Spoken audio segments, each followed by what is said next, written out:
Today we have 23 IITs all over India.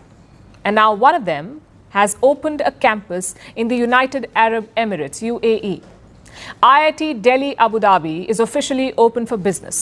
It was inaugurated yesterday by Sheikh Khalid bin Mohammed Al Nahyan. आज भारत ने जो भारत का एक premier Indian Institute of Technology है, उसकी Abu Dhabi में एक समझ लें कि उसको शाख खोली है। और जो क्राउन प्रिंस हैं अबू धाबी के, ठीक है, जो अगले हफ्ते इसी हफ्ते मेरा ख्याल है जा रहे हैं, इंडिया भी जा रहे हैं। शेख खालिद बिन मोहम्मद जो हैं वो उन्होंने इनॉग्रेशन जो है फर्स्ट इंटरनेशनल कैंपस है ये इंडिया के इंस्टीट्यूट ऑफ टेक्नोलॉजी का। यूएई के कैपिटल में ये कैंपस जो ओपन हुआ है ये बताता है कि इंडिया की एजुकेशन, इंडिया की तालीम, दुनिया कैसे देखती है इस तालीम को, इंडिया की एजुकेशन को, एजुकेशन सिस्टम को, और ख़ास तौर पर आईआईटी की एजुकेशन इंडिया में कितनी बेहतरीन है कि पूरी दुनिया अपने कंट्रीज में आईआईटी खोलना चाहते हैं। कि इंडिया आईटी के सेक्टर में, तालीम के सेक्टर में इतना आगे जा रहा है कि अब अरब ममालिक, गल्फ कंट्रीज के अंदर एजुकेशन में पकड़ मजबूत कर रहा है। वैसे तो इंडियंस बहुत से मौजूद हैं गल्फ कंट्रीज के अंदर, लेकिन अब एजुकेशन में अपना नाम बना रहा है। मैं इंडियन इंस्टीट्यूट ऑफ टेक्नोलॉजी की बात करूं, ये इंडिया का एक प्रीमियर इंस्टीट्यूट था, इसको वो एक्सपोर्ट कर रहे हैं। और वो अब होगा क्या कि अबू धाबी के अंदर, सऊदी यूएई के अंदर जो यंग टैलेंट है वो ये कहेगा जी हम तो इंडियन इंस्टीट्यूट ऑफ टेक्नोलॉजी के पढ़े हुए हैं। अब देख रहे हैं वो लेवल, किस लेवल पे बात हुआ करेगी इंडिया और यूएई की। बड़ी अच्छी बात है कि अब फाइनली पाकिस्तानियों को भी आईआईटी जैसे शानदार इंस्टीट्यूट पढ़ने का मौका मिलेगा, जो अब क्योंकि इंडिया का तो वीज़ा मिलता नहीं है, दुबई का स्टूडेंट वीज़ा लेके अब आप भी आईआईटी में पढ़ के सुंदर पिचाई की तरह गूगल के सीईओ बन सकते हैं। पाकिस्तानियों में हालांकि हमारे जो इदारे हैं वो तो इस काबिल नहीं है कि कोई सुंदर पिचाई प्रोड्यूस करें, या कोई इंदिरा नूई जो पेप्सी की सीईओ है, आपका जो माइक्रोसॉफ्ट का सीईओ था, तो हमारे तो इंस्टीट्यूट प्रोड्यूस नहीं कर सकते हैं चीज़ें। जय हिंद दोस्तों, स्वागत है एक और वीडियो में। दोस्तों, आईआईटी दिल्ली ने अबू धाबी में अपना नया इंटरनेशनल कैंपस खोला है। यह कैंपस संयुक्त अरब अमीरात की राजधानी में स्थित है और इंजीनियरिंग की पढ़ाई के लिए एक बड़ा अवसर प्रदान करता है। यह कदम प्रधानमंत्री नरेंद्र मोदी और यूएई के राष्ट्रपति शेख मोहम्मद बिन जायद अल नहयान के द्वारा फरवरी 2022 में लॉन्च किए गए विजन डॉक्यूमेंट्स का हिस्सा है। अबू धाबी के crown prince Sheikh Khalid bin Mohammad ने 2 सितंबर को IIT Delhi Abu Dhabi campus का उद्घाटन किया और पहले बैच में 52 स्नातक छात्रों का स्वागत किया। ये छात्र कंप्यूटर साइंस एंड इंजीनियरिंग और एनर्जी इंजीनियरिंग में बीटेक की डिग्री हासिल करेंगे। अबू धाबी में आईआईटी दिल्ली का इंटरनेशनल कैंपस ओपन हुआ है और अबू धाबी के क्राउन प्रिंस ने इसका इनॉग्रेशन किया है। Sheikh Khalid bin Mohammed, crown prince Abu Dhabi, जिन्होंने ओपन किया, इनॉग्रेट किया आईआईटी दिल्ली का international campus in Abu Dhabi. UAE के कैपिटल में ये कैंपस जो ओपन हुआ है ये बताता है कि इंडिया की एजुकेशन, इंडिया की तालीम, दुनिया कैसे देखती है इस तालीम को, इंडिया की एजुकेशन को, एजुकेशन सिस्टम को, और ख़ास तौर पर आईआईटी की एजुकेशन इंडिया में कितनी बेहतरीन है कि पूरी दुनिया अपने कंट्रीज़ में आईआईटी खोलना चाहते हैं।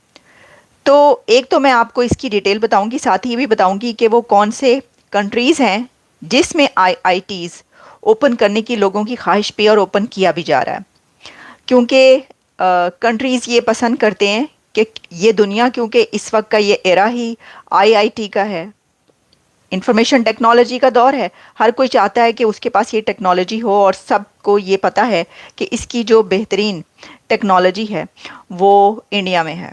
इंडिया की यूथ इस वक्त जो टेक कंपनीज़ पर रूल कर रही है उसकी सबसे बड़ी वजह ही ये है, ये आप जानते हैं। तो पहले इसकी डिटेल देख लेते हैं। ये जनाब जैसा कि मैंने बताया कि crown Prince of Abu Dhabi, जिन्होंने इनॉग्रेट किया, ओपन किया है आईआईटी, और इसके अंदर जो अभी तक की है उसमें consist of 52 students selected through the JEE advanced exam and the newly established combined admission entrance test. बाकायदा एक टेस्ट लिया गया वहाँ पर, और ऑब्वियसली कि इंडियन अथॉरिटीज़ ही वहाँ पर मौजूद होंगी, जो टीचर्स हैं वो भी वहीं के होंगे जिन्होंने ये टेस्ट बनाया भी होगा और इसको लिया भी। ये टेस्ट फॉर इंटरनेशनल कैंडिडेट्स जो है, एडमिशन एंट्रेंस टेस्ट रखा है उन्होंने पूरी दुनिया के लिए, इंडिया ने, आईआईटीज़ की अथॉरिटीज़ ने, जिसमें combined admission entrance test for the world, और ये पहले हर कंट्री के स्टूडेंट्स को उस आईआईटी में एडमिशन के लिए देना पड़ेगा ये टेस्ट। फर्स्ट इंटरनेशनल कैंपस है ये इंडिया के इंस्टीट्यूट ऑफ टेक्नोलॉजी का। ये चीज़ें आपने एक्सपोर्ट करनी होती हैं। आपको पता है, अगर मैं कतर में रिसेंटली कुछ महीने पहले गया माजरत चाहता हूँ, कतर में कुछ महीने पहले मैं गया तो वहाँ पे मैं, एक यूनिवर्सिटी टाउन था if I am not wrong, तो वहाँ पे मैंने लाइब्रेरीज देखी, हर सड़क पे एक यूनिवर्सिटी है बाहर की, जनाब ये कैलगरी यूनिवर्सिटी है, ये फ़लाँ अमेरिकन यूनिवर्सिटी है, ये फ़लाँ का कैंपस है, फ़लाँ का कैंपस है। मैं हैरान परेशान, वहाँ पे गोरे ही गोरे कतर के अंदर, और यूनिवर्सिटियाँ बड़ी अच्छी, फ़लानी जी टेक्सास यूनिवर्सिटी है, ये वो यूनिवर्सिटी है, और वहाँ पे जो लोकल्स थे वो बहुत खुश कि जी हमें इन यूनिवर्सिटियों के साथ काम करने का मौका मिल रहा है। अब क्वेश्चन ये है कि इंडिया भी उन्हीं लाइन्स के ऊपर अपने इंस्टीट्यूट को एक्सपोर्ट कर रहा है। देखें, बाकी इंडिया की एजुकेशन का सिस्टम देखा जाए तो उसमें मैं तो अमूमन इस चीज़ से अंदाज़ा लगाता हूँ कि इंडियंस इंग्लिश बड़ी अच्छी बोलते हैं, ठीक है? और वो अपने स्कूल कॉलेजेस से पढ़ के निकलते हैं, इंडियन अच्छी इंग्लिश बोलते हैं।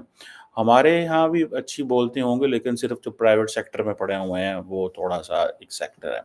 बहरहाल, मैं इंडियन इंस्टीट्यूट ऑफ टेक्नोलॉजी की बात करूँ, ये इंडिया का एक प्रीमियर इंस्टीट्यूट था, इसको वो एक्सपोर्ट कर रहे हैं, और वो अब होगा क्या कि अबू धाबी के अंदर, यूएई के अंदर जो यंग टैलेंट है, वो ये कहेगा जी हम तो इंडियन इंस्टीट्यूट ऑफ टेक्नोलॉजी के पढ़े हुए हैं।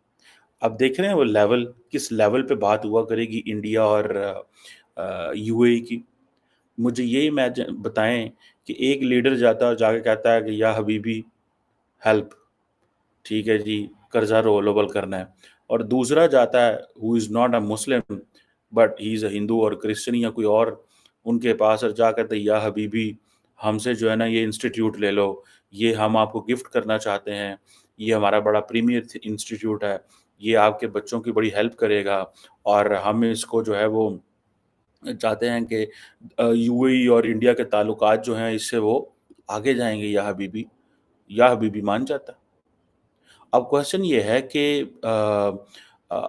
वो कहते हैं जी कि हमारे पास 23 और भी ऐसे इंस्टीट्यूट्स हैं, ठीक है जी, जो इंजीनियर्स, डॉक्टर्स, इनोवेटर्स जो हैं वो प्रोड्यूस कर रहे हैं, और जो है जो इंडियन इंस्टीट्यूट ऑफ टेक्नोलॉजी है, इसको अक्सर MIT and Harvard of India कहा जाता है। फ्रैंकली स्पीकिंग, मतलब मेरे लिए ये बात बड़ी इंपॉर्टेंट है। अब इंडिया कह रहा है जी कि जो कमिटमेंट है, हमारी कमिटमेंट आपके साथ है, that is to share knowledge and Indian expertise. ठीक है जी। अब ये इंडियन इंस्टीट्यूट ऑफ टेक्नोलॉजी है, अबू धाबी के अंदर ये खलीफा यूनिवर्सिटी के साथ कोलैबोरेट करेगा। तो भारत आईआईटी एक्सपोर्ट कर रहा है, बड़े बड़े कंपनियों के सीईओ प्रोड्यूस कर रहा है, और पाकिस्तान आतंकवादी एक्सपोर्ट कर रहा है, भिखारियों को एक्सपोर्ट कर रहा है। तो भारत का लेवल क्या हो गया है और पाकिस्तान का लेवल कहाँ है, आप इसी से अंदाज़ा लगा सकते हैं। और बहुत सारे पाकिस्तानी जो हैं इससे जल भी रहे हैं, जैसे कि इस वीडियो में आपने कमर चीमा जी को सुना होगा, तो उससे आपको पता लग गया होगा कि मतलब कि उनको कैसे जलन महसूस हो ही रही है। तो चलिए, आपने वीडियो पूरा देखा, कमेंट्स करके बताइएगा आप लोग क्या सोचते हैं। मिलते हैं अगले वीडियो में।